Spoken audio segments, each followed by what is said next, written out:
Bonjour à tous, j'espère que vous allez bien. Alors aujourd'hui nous nous retrouvons pour une nouvelle vidéo. C'est vrai que ça fait assez longtemps que je ne suis pas venue vers vous pour vous proposer de nouveaux enseignements. Donc j'ai décidé de vous faire une nouvelle vidéo qui va parler justement de la tenue des sacrificateurs. Oui, on parle souvent à sacrificateurs, mais comment ils sont, ce qu'ils font, on sait pas trop comment ils sont habillés. Donc j'aimerais éclaircir justement ce sujet aujourd'hui avec vous. Alors nous allons déjà prendre notre Bible dans Exode 28 à partir de son verset 4. Je lis la parole du Seigneur dans Exode 28 à partir de son verset 4. Voici les vêtements qu'ils feront: un pectoral, un éphod, une robe, une tunique brodée, une tchare et une ceinture. Ils feront des vêtements sacrés à Aaron, ton frère, et à ses fils, afin qu'ils exercent mon sacerdoce. Donc dans ce passage, nous voyons que la Bible nous parle justement de la tenue des sacrificateurs. Qu'est-ce qu'un sacrificateur? Le souverain sacrificateur, c'est celui qui est responsable de tous les sacrificateurs. C'est lui qui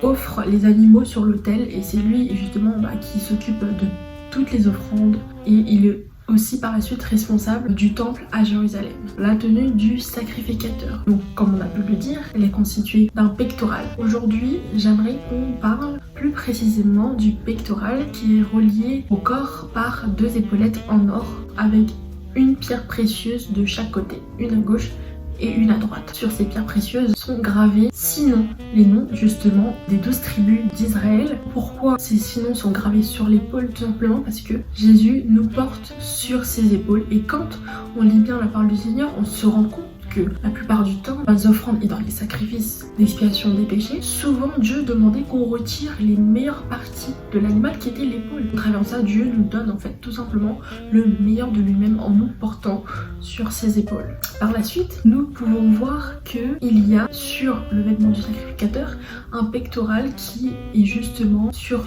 le torse en fait. Il est vraiment à l'avant et il est relié avec deux épaulettes en or. Ce pectoral est constitué de 12 pierres avec 4 rangées par pierre, et chacune de ces pierres là sont des pierres précieuses, et chacune de ces pierres représente les 12 tribus d'Israël, donc les 12 fils de Jacob. Chaque pierre correspond à une tribu. Donc on va voir les différentes tribus. Par rapport à la tribu de Ruben, on trouve le rubis. Pour la tribu de Lévi, on trouve l'émeraude. Pour la tribu d'Issacar, on trouve le saphir.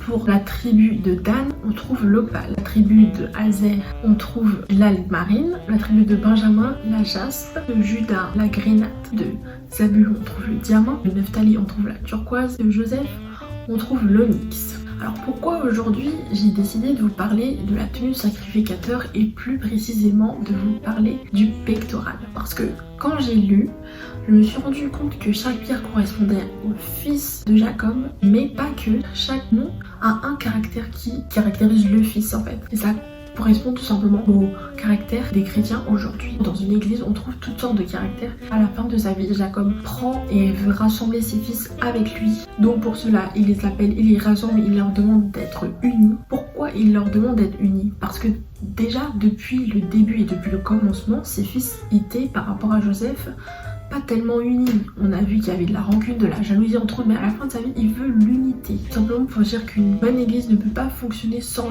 l'unité, sans l'harmonie. Au travers de ça, j'ai relevé les 12 caractères, les 12 personnalités de chaque fils, et j'aimerais vous en faire part aujourd'hui. On voit ça dans Genèse verset 49. On voit Jacob à la fin de sa vie, avant d'être appelé par le Seigneur, qui fait vraiment des paroles prophétiques. Voilà, il prophétise sur chacun de ses fils. Donc le premier, c'est Ruben, qui avait souillé la couche de son père avec une de ses sœurs, Dina. Par là, il prophétise que Ruben est comme un vent impétueux, c'est-à-dire tout simplement une personne colérique, une personne qui ne sait pas maîtriser ses émotions, comme le vent en fait. Un vent on peut pas le maîtriser, des flots on peut pas les maîtriser, donc c'est vraiment des personnes qui sont conduites et qui agissent selon leurs émotions. Sur l'instant T, ils agissent selon leurs émotions. Donc voilà comment sont caractérisées les personnes de la tribu de Ruben. Par la suite, on voit Simeon et Lévi qui sont caractérisés comme des hommes violents, tout simplement parce que quand leur sœur a été déshonorée, ils sont allés se venger, donc ils ont un esprit vengeur. Par la suite, on trouve Juda, un jeune lion, tout simplement le chef, celui qui est stable, qui est charismatique, qui se fait respecter par ses frères, il a confiance en lui, il sait qui il est, il a de l'assurance. Quelqu'un, quand on le voit, on le respecte tout simplement. Donc par la suite, nous voyons Zabulon, un homme des mers, tout simplement un aventurier, quelqu'un qui aime l'aventure, quelqu'un curieux de découvrir en fait, découvrir ce qui se passe autour de lui. Par la suite, nous avons Dan, donc qui est jugé comme une personne fourbe, rusée, peut-être un peu manipulateur. Ensuite, nous avons Gad, assailli, et il est assailli et il assaillit donc. C'est quelqu'un qui a un tempérament de vainqueur, de combattant, de guerrier. Parce qu'il assaillit, c'est vrai, il est assailli, mais lui aussi il assaillit. Donc en quelque sorte, peut-être qu'il perd des victoires, mais il en gagne aussi beaucoup. Donc c'est quelqu'un qui a un caractère de combattant, de vainqueur.